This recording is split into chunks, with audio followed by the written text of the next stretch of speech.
screen to get that going. Oh, well, okay, I won't do that. All right. So today we are going to shift topics. We're going to our last topic of the unit, and it's optics, which is probably my most favorite thing to teach, although I really like forces too, but I particularly like optics. We're in a perfect room for it because I can get the room really, really dark. Well, I'm in a perfect room. You guys are sitting at home. However, the control of the lights is not up front. So I'm going to be doing a lot of running back and forth and likely going to kill myself in some process of running back up here. So I'm really hopeful that the demos that I do have, I'm not sure where my other demos are, work today. And then by Monday, whoever has my demos, well, the department's demos in their office will provide them back because I'm not sure where they are. We are going to have, I think there's 14 optics concepts. It'll be great. It's a lot of fun. But just to give you a framework of what that means then, we will go all the way through to that Monday of the last week of classes. So classes end on Tuesday, the 17th or 18th. And we'll go through that Monday with some content. Your optics, well, we'll see how far we get. If we can get it all done in the 2 weeks after Thanksgiving, we might just stop there and then your test will open up. But your test will open up on that Tuesday. Now it's a little off our timing because we usually have Wednesday, Thursday, Friday, but your final exam is actually scheduled for Thursday. So it's a really fast back-to-back kind of testing situation. So what I've decided is that we will have your test for optics open on Tuesday. So you'll have all day Tuesday and all day Wednesday to take it. And your final exam will open on Thursday. You'll have all day Thursday and all day Friday to take it, but it will have to be completed by midnight on Friday. I'm gonna do the whole day Friday. Now your final exam is personalized to you, and after the Thanksgiving break, I will talk to you about how you sign up for that because I'll have your last assessments graded. So we'll go through that process. That'll be an important class to attend. And then you will essentially be able to take that final Thursday or Friday whenever you want to. So my recommendation to you is just to kind of be working with the optics stuff so that you can take that right away on Tuesday and then sort of have those extra days to debrief before you have to do your final exam. So that'll take us to the end of the term. All right, is there any questions on that? Okay. All right, now we're going to start with optics. I'm going to have you make a prediction. Now, I actually want you to pull out a sheet of paper if you don't already have a sheet of paper out and physically write down your predictions for this unit. We have a lot of misconceptions about how light works. And it's really helpful for you to kind of know exactly where your misconceptions lie so that you can fix them. Because that's our whole goal, is to get rid of those misconceptions and get really good understanding of things. And there is somebody calling in. I'm not sure who, so hopefully they're phoning me. Okay. So please ignore that ringing. I don't even know how to make it stop. I guess I can just stop it somehow. There we go. All right. So pull out a sheet of paper. We're going to make some predictions about how light works, and we're going to start with exploring the idea of shadows. So I have a setup where I'm going to have a long filament bulb. I know I'm going off camera. We're going to do a lot of turning of the camera today. So here is the long filament bulb, and basically it's just a light bulb, but the filament runs the length of this light bulb.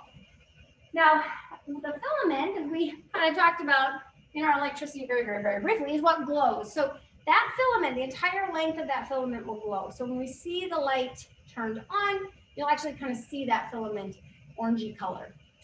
I'm going to take that bulb. So here's the bulb filament. And I'm not going to draw the casing.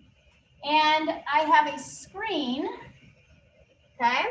And I want you to answer the question, if I turn the light on, what will I see on the screen? Now that seems very Easy, and it is. This isn't a difficult question. We're just going to start and develop these ideas right away.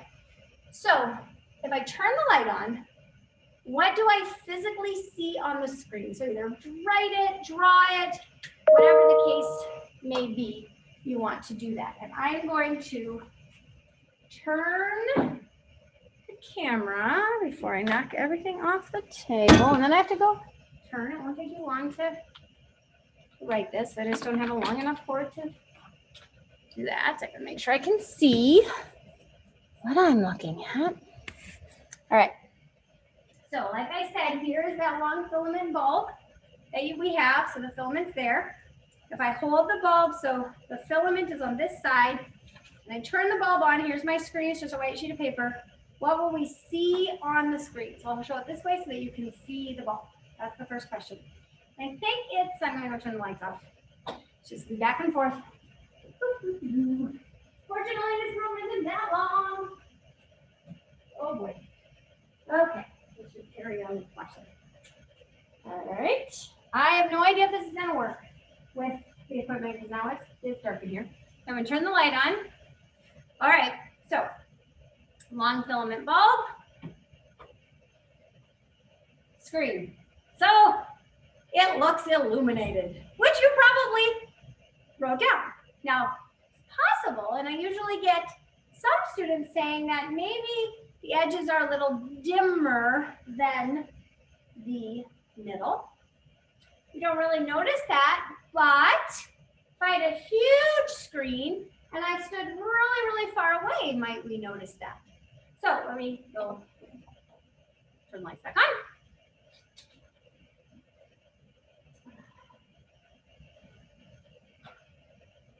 So the question is, where do these predictions come from, and can we start to make develop some ideas? Turning the camera, close your eyes if you get sick. Can we start developing some ideas about how light behaves in these examples we're going to look at? So what if this screen is illuminated? What are some things we can say about what that light is doing? Well, it's traveling to the screen from the source. So that's a good thing to say. So we know the ideas about light.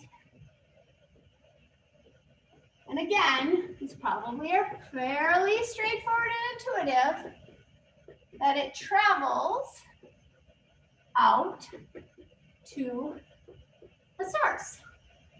Good. Well, like I mentioned, I often get a prediction that the further away I am, so on the edges of the paper, it's a little bit dimmer than maybe in the center of the paper. So what might that tell us? Well, if you imagine this is a super long distance between these two, and I have light coming from this source, that it's spreading out. And so this distance is shorter than this distance. And so as it spreads out, it's our experience that light gets dimmer and dimmer, right? As it spreads out, we know that from experience. So since this area is further away than this area, we might expect it to get a little dimmer. We're too close for us to see that, but it's not an unreasonable prediction. And so we know that it travels out from, I should say from my source, and two, that it spreads out. All right. So we're going to refine those ideas a little bit more. I'm going to erase this for a second because I want you to make a second prediction now. We still have this long filament bulb, but what happens if I put a blocker here? So just a solid piece of cardstock that does not allow light to travel through it. So it will not allow the light to travel through it at all. It's just a solid piece of cardstock. What will I see on the screen? What will I see on the screen that represents this setup? So you're looking at it from the side, light, blocker, screen. So I want you to actually write something down. I'm turning the camera again. So here's our situation.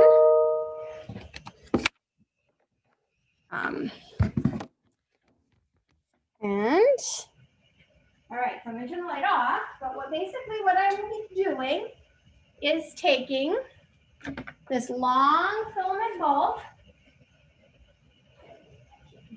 So I have this long filament bulb. I still have my screen, and then I'm going to put a blocker in between it. So this piece of notepad in between. What will it look like on the screen? Basically, what will the shadow look like? All right, so you make that prediction, and I'm going to go to the light. I'm going to borrow a flashlight so I don't hurt myself this time.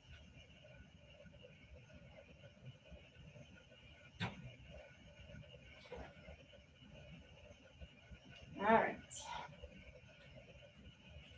So we'll go ahead and turn this, because it's, there's black in here. We'll turn the light on. Okay. So, I hope this works. All right. So here is my long filament bulb, my screen, and I'm going to put the blocker in front. Hopefully you can see. Let me see if I can move closer so you can see that. I'm afraid the light is too bright. Try this.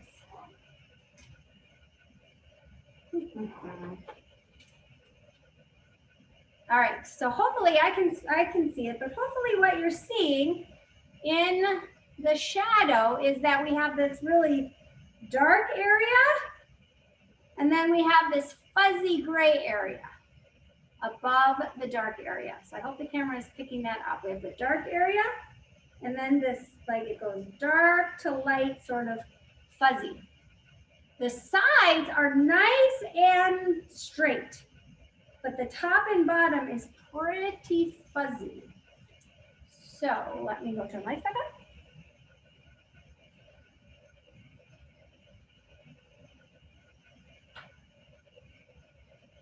All right, I'm going to describe what hopefully the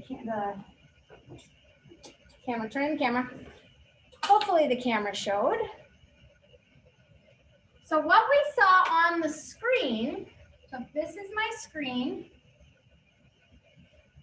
What I saw on the screen was a rectangle, very crisp edges. The middle of that rectangle was very dark, okay? And then as it went further and further up, I'm not the artist, we saw it fuzz. There weren't these distinct lines. It was sort of a smooth gradient. Those of you who are artists, you're probably rolling your eyes at my attempt to make this gradient of dark to light. There's a vertical gradient. Real crisp edges, fuzzy on the top and bottom.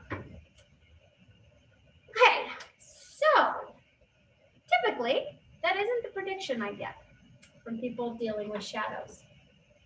So we're going to take this idea. Why would a long filament bulb, and we want to come back to this question to get our ideas about light.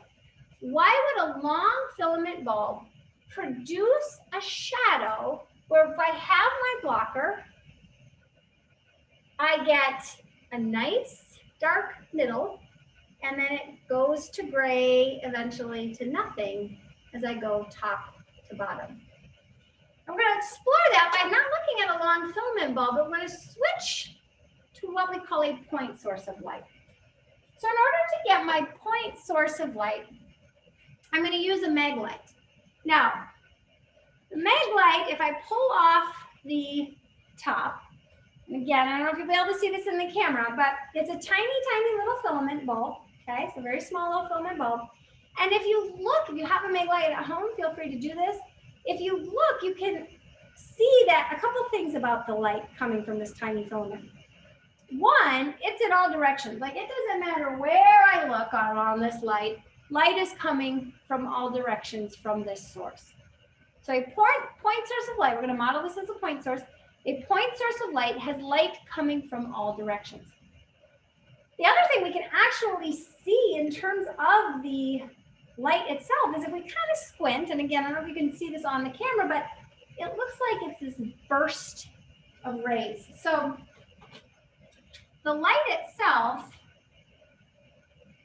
looks like it has this tiny little burst of rays coming off of it. Now, how is that related to what we deduced from our first discussion of light? Well, it's similar. First, we see that it travels out from the source.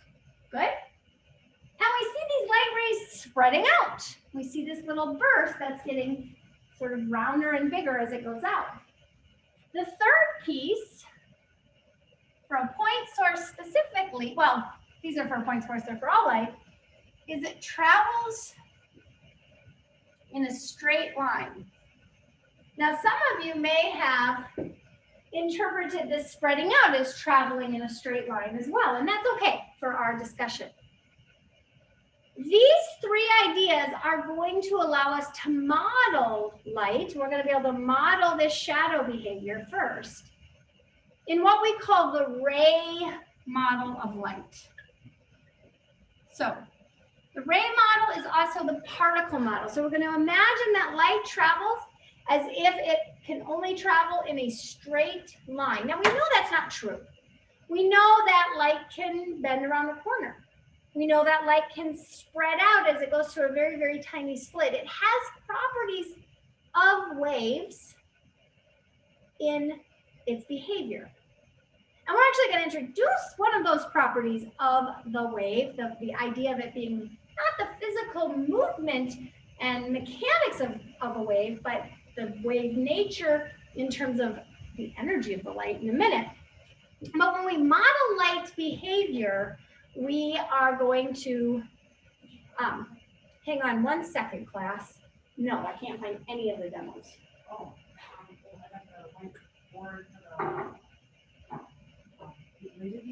no, it's that small 5 laser box. It says laser ray box on it, and then it's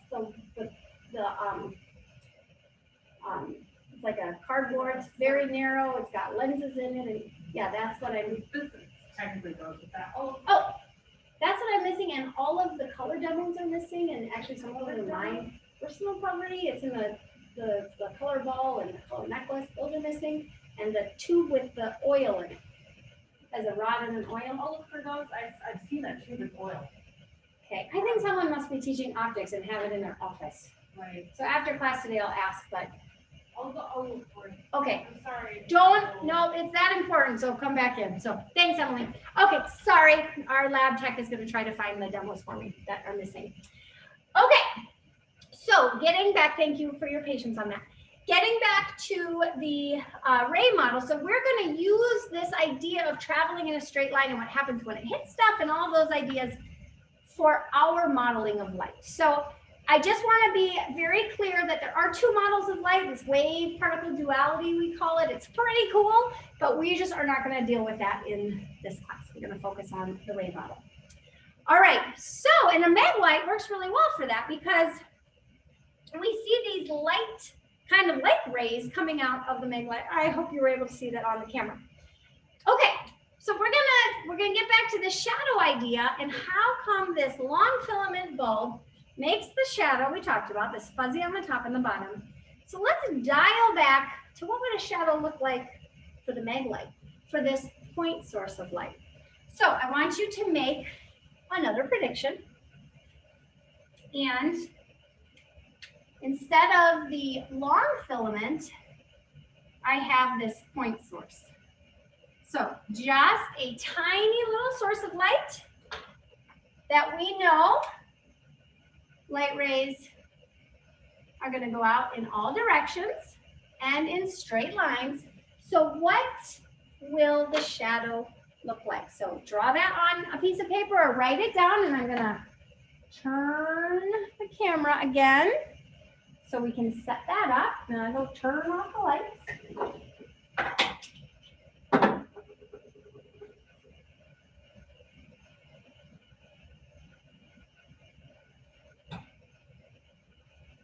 All right. So again, I know you can't see anything. Maybe this is weird for us today, but Okay. So I'm first going to turn the light on so you can see me. All right, we have our screen again. So I have my screen again. And now I'm going to have this point source of light. Now I'm going to just use a holder for that for me. And I'm going to have my blocker again. A blocker on my screen. I'm going to turn this light off. It's going to be pretty dark. We'll see if this is going to work. All right. So you can see that sheet of paper, I think, on the camera. I'm trying to see with you. So we see with this single source of light, the paper illuminates white. So this one light gives me the paper illumination of white. Let me lower the camera so you can see the whole page. It's going to be a fun day today.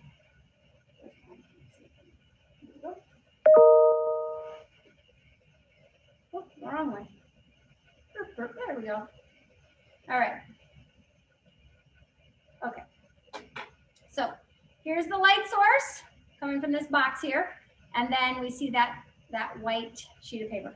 So if I take my blocker and I put it in front of this light, you can see the shadow behind the blocker. And we see no fuzziness. So I'm going to turn this sideways. So here's my white light. And now you can see that shadow on there. And you see that it's pretty dang crisp. Really crisp. It's like these edges are gorgeous. It's like Rice Krispie cereal. Okay, nice and crisp. All right, I'm going to go back and turn the lights on.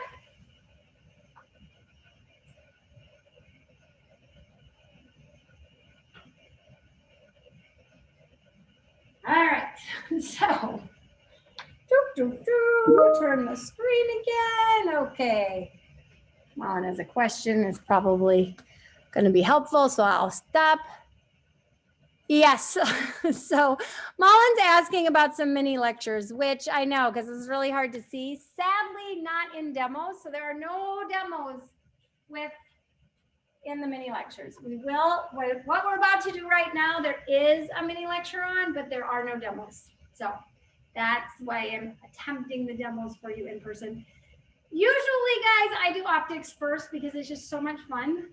And the reason I chose to do it at the end was I was really, really hoping we would be back in person because it makes such a difference to see these. So it's so boring just a lecture, so I'm going to keep doing them. There are many lectures, but there are no demos. All right, so here was our situation with the light source and the blocker. Now, why would we get a nice, crispy picture? Well, let's imagine that this ray of light, it's doing it, is traveling off, and it travels in a straight line away from the source, and it hits the sheet of paper, and it illuminates the sheet of paper right there. And this ray of light, well, that is a really bad straight line. It also travels straight out from the source and illuminates the paper and hits the paper. And as I go further and further down, all of these rays of light are going to hit the paper and illuminate the paper, except this last one that just makes it through. And then the very next ray of light hits the blocker. So as the rays of light are spreading out and hitting the paper, they are making it, and then there's just one more that makes it. And then the very next one hits the blocker and doesn't get through. So because we have very distinct rays of light, we get a very distinct one that makes it, one that doesn't. Everything above here is illuminated. Everything above is illuminated. All of these rays of light get blocked until we get to one more ray that just makes it past.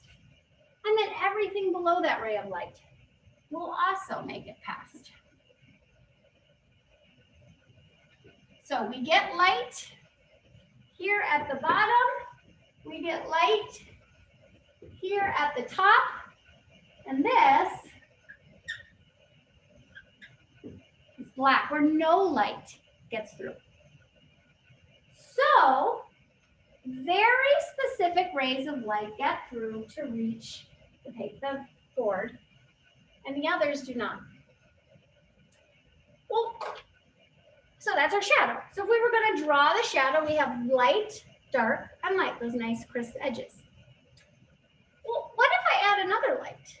What if I have my same setup,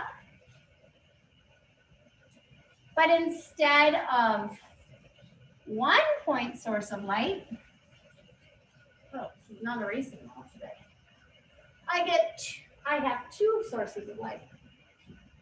So I'm going to make them different colors. I'm going to make one this purple and one brown. So what happens if I have two sources of light, one on top of each other? What will the shadow look like? I want you to make that prediction. I'm going to turn the camera. We're going to see if we can see it on screen. So I will have the original light source that I had, and then a second ray of light. So I have two of them now. And I'm going to put one right on top of the other, just like the cross-section picture shows. What will the shadow look like? So I'm going to go turn the lights off.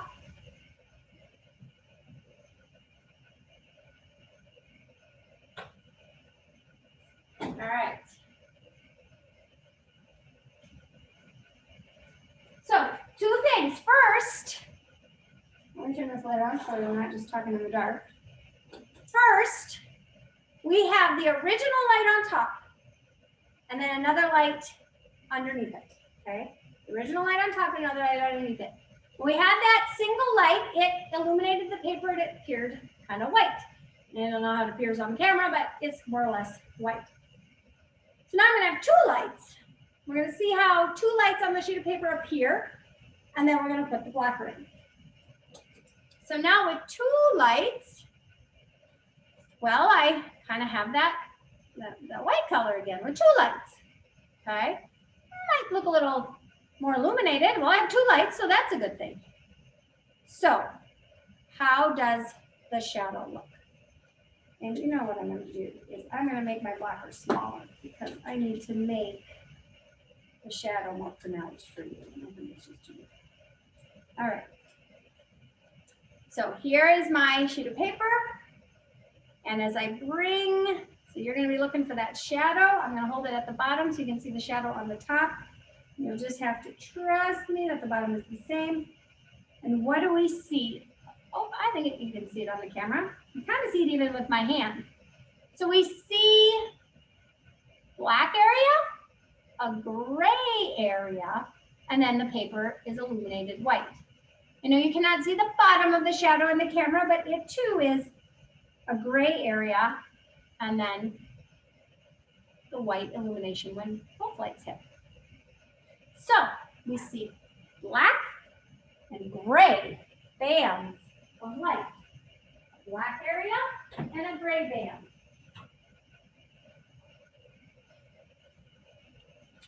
Turning the camera. All right, so let's draw what the shadow looked like.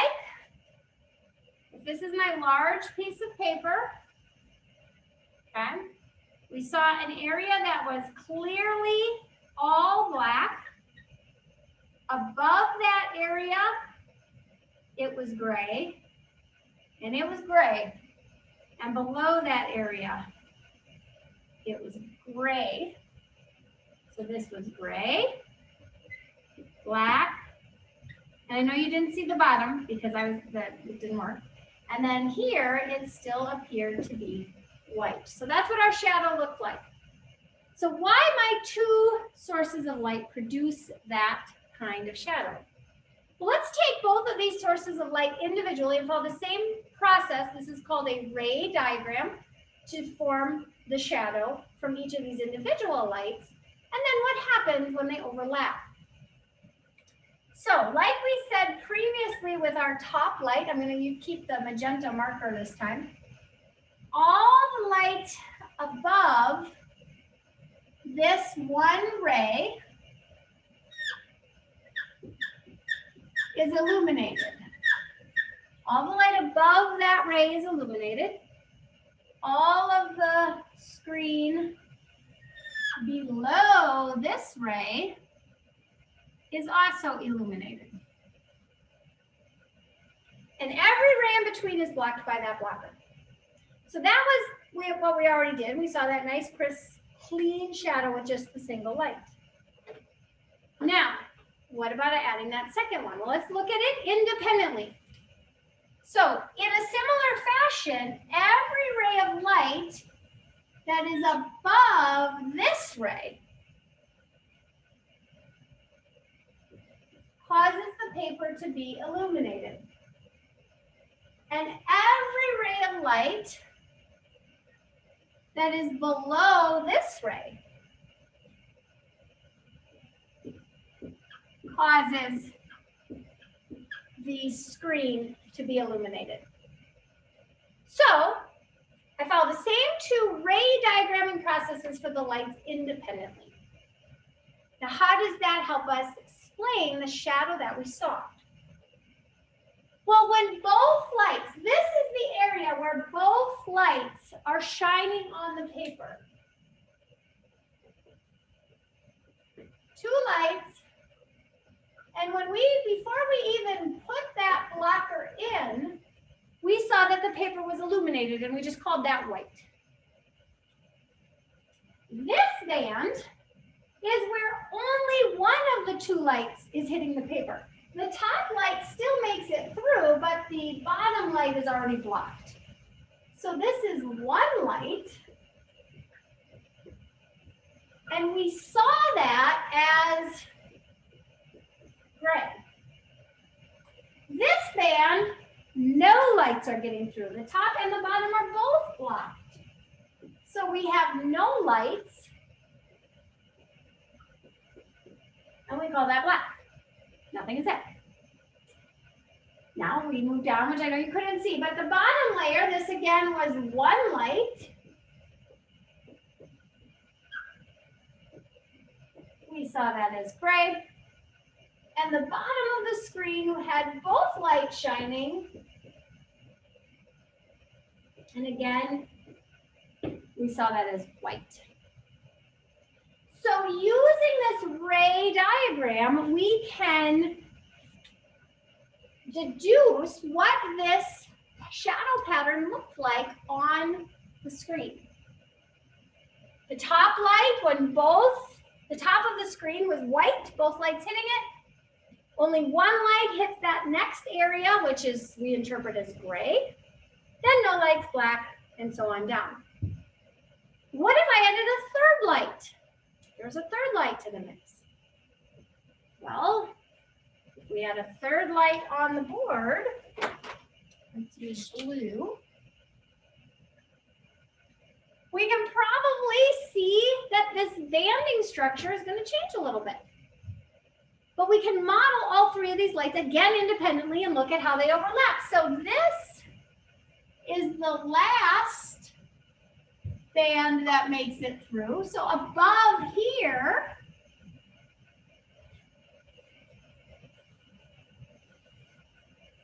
we get three lights. And when I illuminate three lights on the screen, my brain says, ooh, that's white. So we'll see this as white. Here, we get two lights. And that's going to appear gray, but it'll be a light gray. Whereas the single light we will see as a dark gray. I do not believe this is going to work on the camera, so I'm going to walk you through it versus show you it, sadly.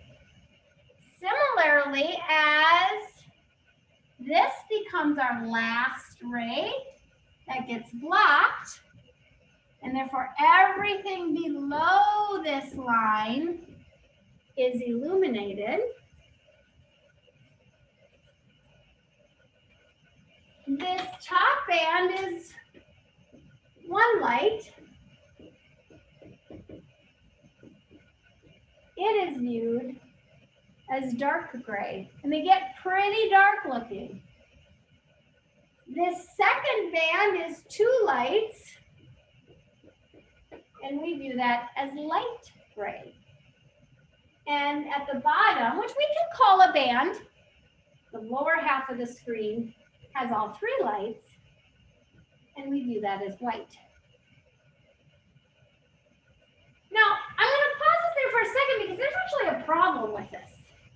And maybe you noticed it as I was sort of erasing some things and not other things.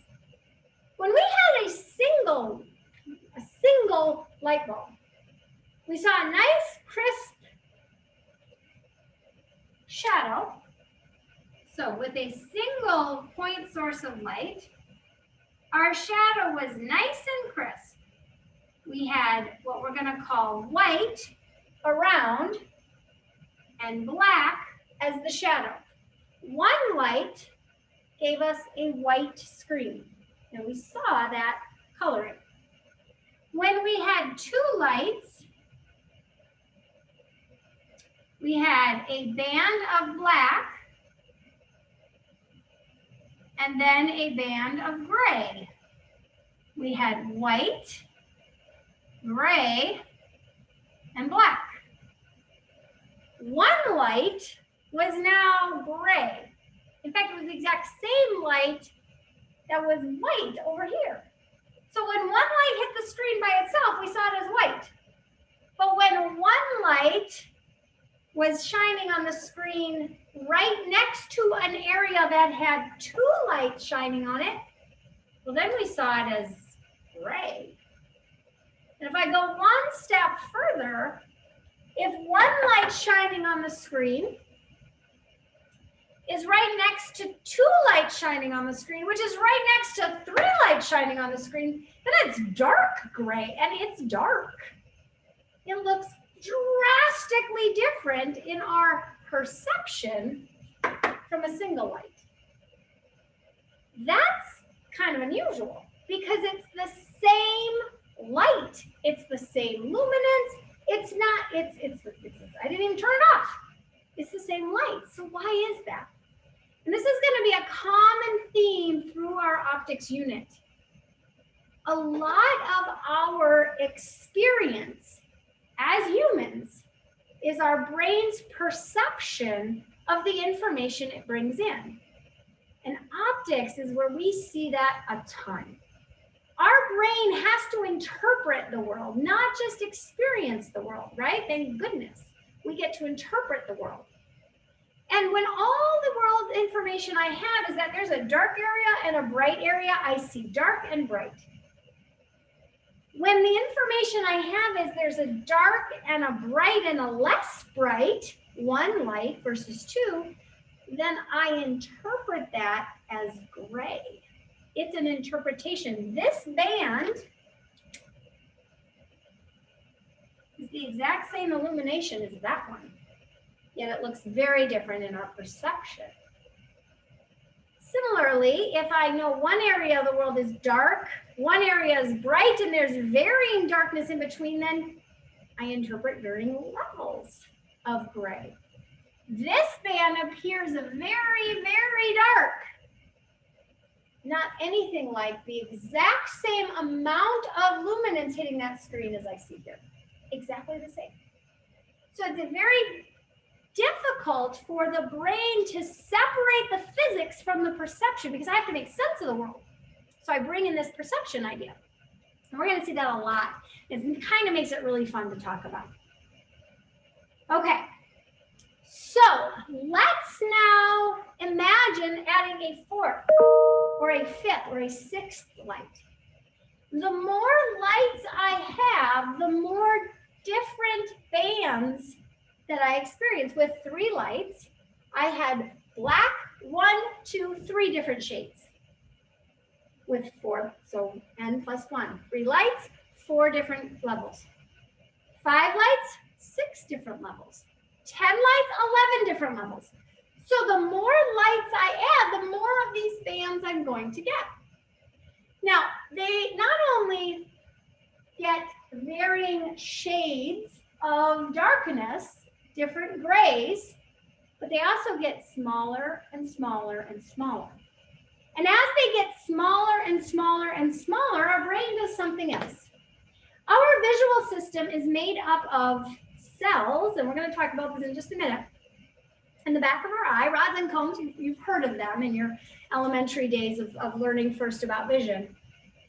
And they have a very fixed width. They physically are, they're actual things, and they have a certain width.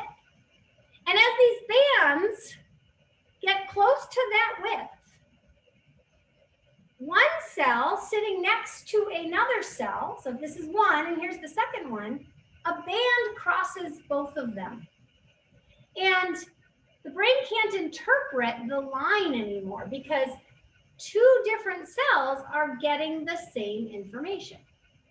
And so since it can no longer interpret where that line is, it blurs the image together. And so with our long filament bulb, which we could imagine is just a whole slew of point sources lined up on top of each other, we have an infinite number of bands that the brain cannot interpret. And so it blends those bands together, and we get that fuzzy gradient from dark to fuzzy and fading out. So shadow formation in a filament can be explained by shadow formation in point sources of light. All right, questions on that? I'm going to erase this. So using a ray diagram, this is a ray diagram to explain shadow formation.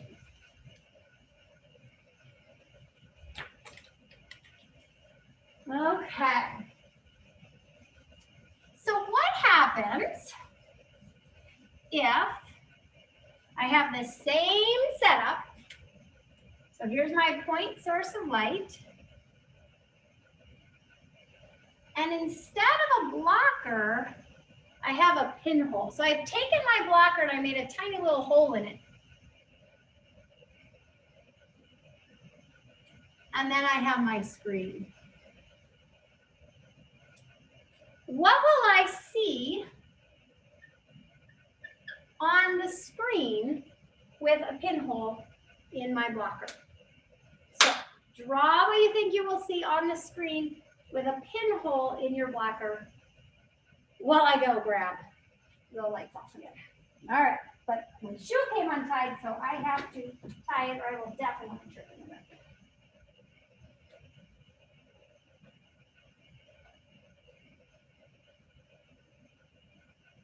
Okay, so I'm going to turn the camera. Don't get sick. Okay, now I turn the lights up.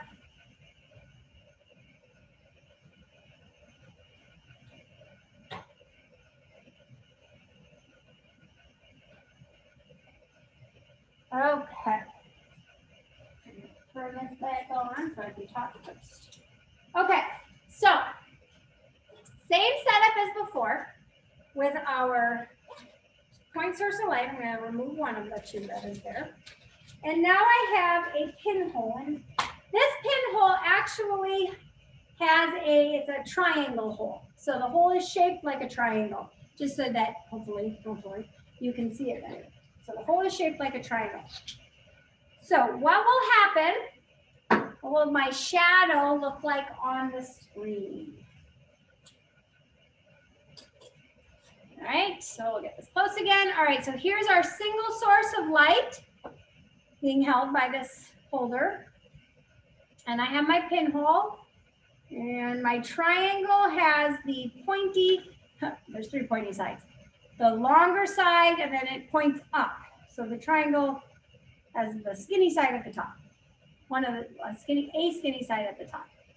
All right, so I'm gonna hold it off to the side. Hopefully you can see. I'm not sure you can. Let's try at the bottom.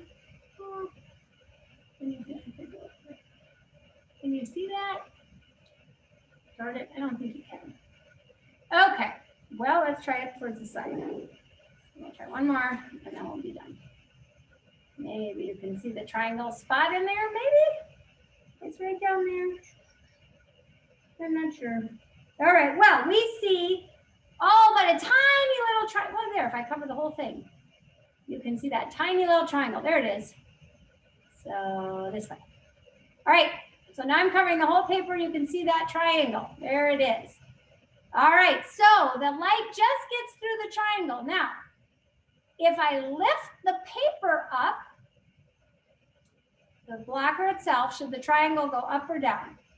If I lift the blocker up, the triangle goes up. If I lift the blocker down, the triangle goes down. Okay, we're going to talk about that. And then the other part is if I lift the light source, so I'm going to hold the triangle paper steady and I'm going to lift the light source. As I lift the light source up, the triangle goes down. So as I turn the lights on, I want you to think about those two ideas. I lift the triangle paper up, the triangle goes up. If I lift the light source up, the triangle goes down. So why might that be the case? All right, so moving the camera. We're going to use our ray diagramming first to define how we see that triangle, and then what happens when we do those changes. Okay, so again, light is moving in all directions out from this source. Most of the light gets blocked by the blocker, but there's just this tiny space where the light makes it through. So this above is all black, down below all black, and we get this tiny area where we see that light. Now, it was shaped exactly like the triangle because as that light passed through that only one made it along that edge and the others were blocked. And so we saw that shape of the triangle.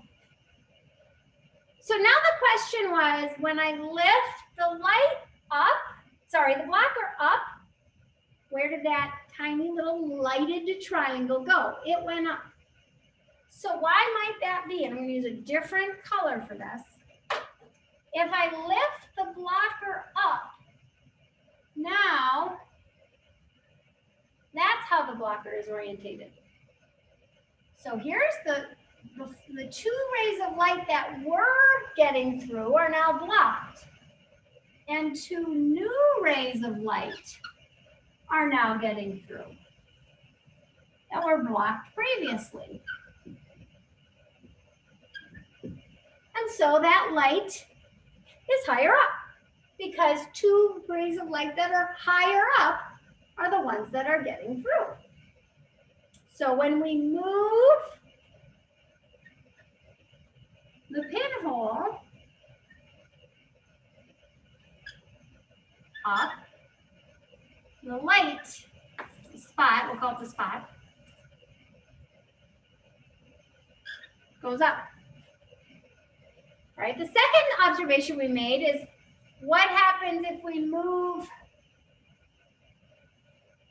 the light up. So now I'm going to actually erase these so that we can see this. Okay, so I'll erase. This was the original. Okay, that's our original. So now I'm going to move my light up, and I will use dark. Oops, I just ruined that marker. I will use dark purple for moving this light up. Pinhole stayed in the same spot. Now, these two rays of light are the ones that make it through. And we see that they're below the original. So now the rays of light that make it through are angled in the downward direction, hitting the bottom of the screen. So why might this be valuable? Ray diagrams are showing us how we can explain some phenomena, not only that we observe, but that perhaps some of you use. I know some of you are photography majors in this class, or minors in photography. And one of the class activities you do in photography, and what honestly we would have done in class, is made a pinhole camera. And when you make a pinhole camera, what does the image look like on the film? Well, let's see if we can deduce that. So let's imagine that we have 3 sources of light. And they are actually the letter A, B, and C. All right, so an actual letter A, a letter B, and a letter C. Let's just go with that shape. And we take a blocker with a pinhole. What will we see on the screen, or if it's a camera, on the film? Well, the ray of light from the A, again, coming from all directions, but it's the rays of light that are heading in this direction that get through the pinhole. So A ends up here. It's the rays of light from B heading in this direction that get through the pinhole, so B ends up there. And the rays of light from C that get through the pinhole are the ones heading up. So C ends up at the top. And we get a reverse image of our light source, or our object. So if instead of this being an A, a B, and a C, let's imagine that this is a tree outside. And while we will get to the whole, it doesn't produce its own light, for the sake of today's argument, let's imagine that it does, that this is the tree outside. If we were to develop the film on our pinhole camera, we would see that that tree appears upside down on that film. So a pinhole camera inverts the image because of the ray property of light. Now, how might I be able to get the image larger? Let's imagine I want to magnify the image on the film that I have of this tree coming in.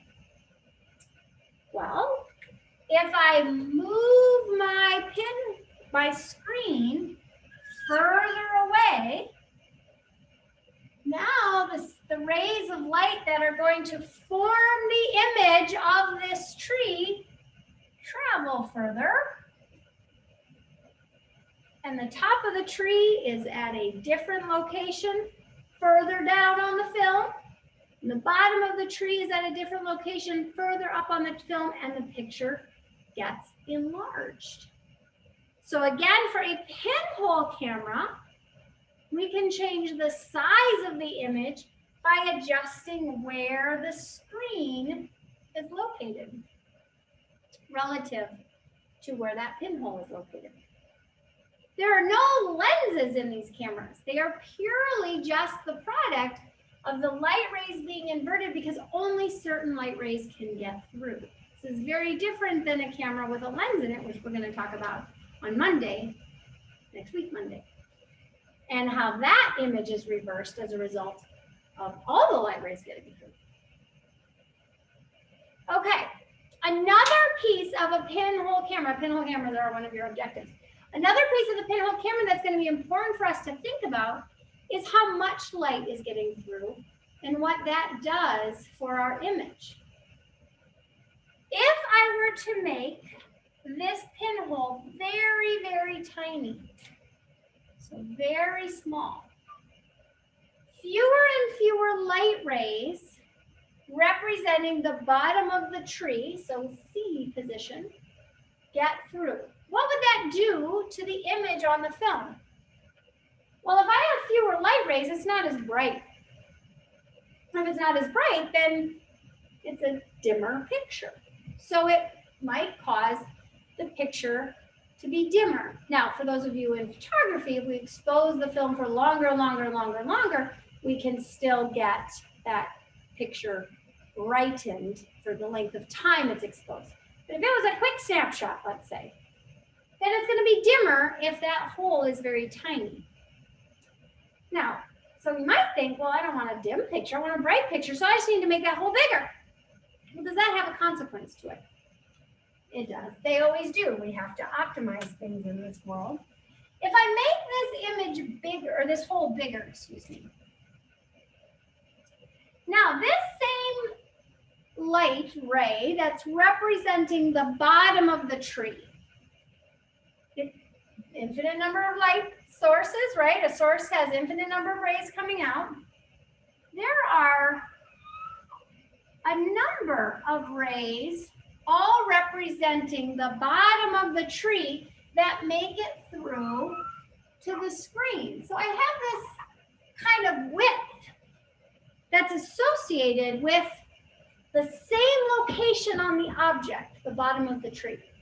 But on the screen, the bottom of the tree is represented in multiple spots, a width of spots. Now, we're going to talk about perception. That's a little confusing from a perception standpoint. I mean, we know that there's only one bottom of the tree. There's not a width of a bottom of the tree.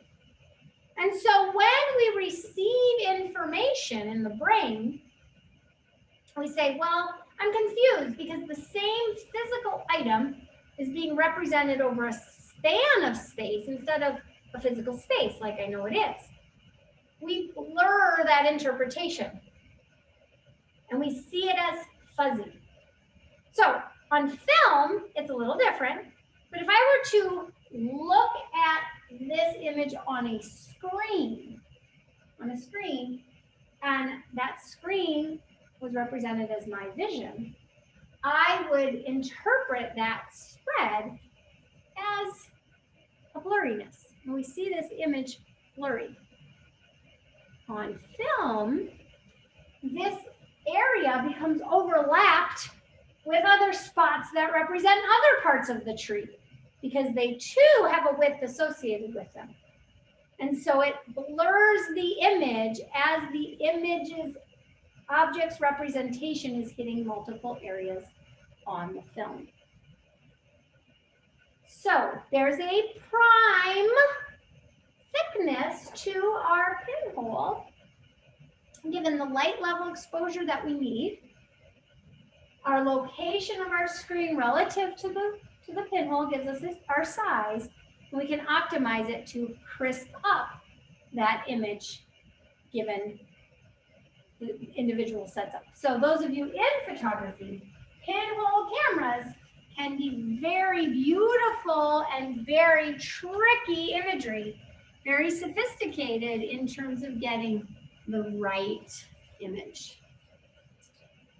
All right, so ray nature of light and ray diagrams, which we're going to continue to use as we do more optical devices, are going to be very important in the way we justify how shadows are made and how images are produced in something like a pinhole camera. Now I'm going to shift gears well, I'll let you ask any questions on that real quick.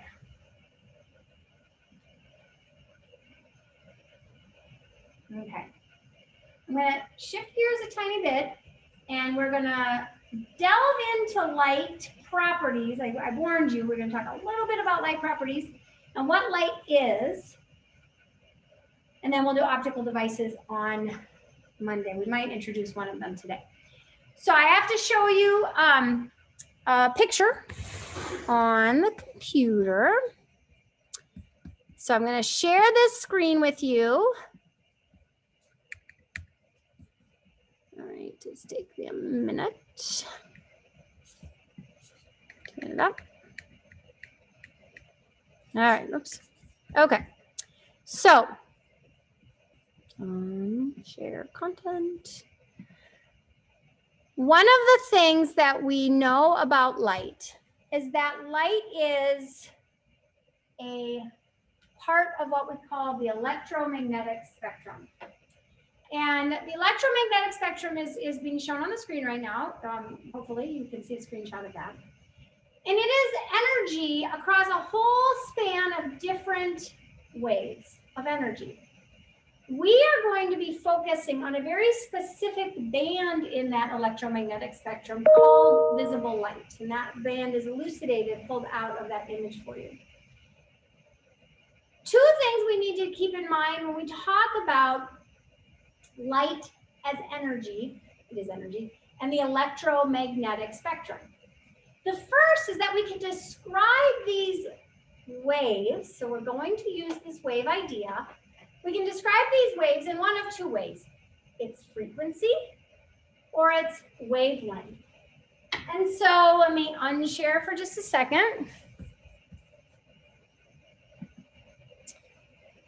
So if we imagine that light is a wave, so that ray that we drew, so if we have a source, and here's the ray coming from that source, actually we sort of hone in on that ray for a moment, and we see that that ray is got a wave of energy, all right? The frequency of that wave is telling us how many of these humps and troughs are occurring, how many cycles of a hump and a trough is occurring in a certain amount of time. That's one way to describe how this wave looks. One might imagine that if these humps and troughs are closer together, they're happening more frequently than the ones that are further apart. Another way to describe this wave is the distance between a cycle, each hump or each trough. And so you saw on the image of the electromagnetic spectrum, it was describing the wavelength. This distance, we use this lowercase lambda for the wavelength, this distance between the humps or troughs of a wave. Colors, visible light, and we'll talk about why we see different colors a little bit later. Different colors of light have different wavelengths or different frequencies. You can see they're related. Reds have very long wavelengths compared to the purples on the other end, which have a short wavelength relative to each other. Okay? So let me just show that again on the screen for you. That, and unfortunately, this will not be on the recording, so I will share this in a separate file on our page. But this long wavelength we interpret as red color, and this short wavelength we interpret as a purple color. And there are other types of energy that are associated in waves. Our radio waves and our high energy ultraviolet and X-ray rays. All right. Now, the next thing I want us to talk about in terms of our wave property is that there's a way that we associate light with this wave. Now, I called it the electromagnetic spectrum. The reason it's called that is because electricity and magnetism are intertwined with one another. A gentleman by the name of Maxwell just described all of that. And they're intertwined such that the electrical property of the wave, which is represented by this in this first side image, this E wave, the purple one, is perpendicular to the magnetic property of the wave, which is represented as this blue wave. Both waves are within a ray of light. And what this gives rise to is a polarization. So any ray of light has energy orientated in a variety of different directions. So in this first image, we see that the orientation of the electric wave is straight up and down. It's the orientation of the electric wave that is defined as the polarization direction. But if I just tilt this wave, this beam on its axis, so I rotate it a little bit, both the magnetic wave and the electric wave rotate. They're perpendicular to each other. And we see that there's the polarization direction is off kilter. Okay, well, why do we care about all this? Well, if we look at a wave coming like from the sun, a ray coming from the sun, that is represented by this purple line, this propagation direction, meaning the direction the ray is coming from. We are drawing in all of our ray diagramming, we are drawing propagation direction rays, okay? But this beam of light has those electromagnetic waves rotated in a variety of directions, full directions, all directions in this beam of light, imagine, coming from the sun. Okay, we'll use the sun as an example. So we see all this light in this beam. But if I put a filter, if I put something in front of my eye that eliminates some of these directions, what might happen? Well, this is what we call a polarizing filter. I can have a special piece of material that only allows energies in one direction to get through. Light still gets through, but it's only the light that has energies in a single direction, what we call the polarization direction. It only allows light to get through. Now, many of you use these devices all the time. They are what is often what we use for our sunglasses. So here I have two pieces of material, and I am really hoping this works. So I have two pieces of material of polarizing film. There is light coming at me from the lights in the room. If I look through one of these polarizing films, the room looks darker. And when the room looks darker, that means less light is getting to my eye. How is less light getting to my eye? Well, this film, let's say, is taking out all of the vertical lights, and it's only letting the horizontal energies get through. So if only horizontal energies are getting through, then like half the light's getting through.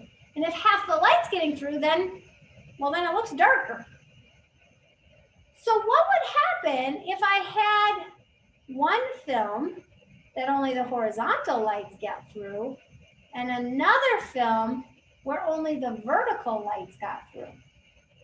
Well, if I only look at the vertical lights, energies, well, the world looks about half as dark. If I look at the horizontals, well, the world looks about half as dark. So both can cut out the energies off their associated polarization direction. Vertical, let's vertical through. Horizontal, let's horizontal through. What if I put them on top of each other? Well, only the vertical ones are getting through this film, and only the horizontal ones are getting through this film. So when, you're not going to be able to see that. When I put them on top of each other, I don't know if you can see this, the film turns black. Why would that be? Well, if you imagine a picket fence where you have all of the horizontal films light rays getting through these pickets, and now I come and I only let horizontal ones through the pickets, well, there's no horizontal ones there. So nothing, it takes out all the vertical ones, so nothing gets through. And it's black on the other side. So if I have a horizontal polarizer and a vertical polarizer and I overlap them, nothing gets through the middle. I can't see through the middle to Max that's sitting there.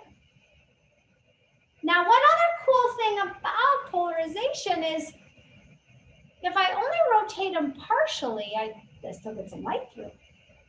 So as I rotate a polarizer from horizontal, now both are letting horizontal through, so overlapping them doesn't change anything. As I rotate one of them, the film gets darker and darker and darker until it's totally black. No light gets through. Why doesn't it just suddenly switch? And that's where we want to remember that light energy is at different angles. And it's the vertical energy and the horizontal energy that's being let through with the films.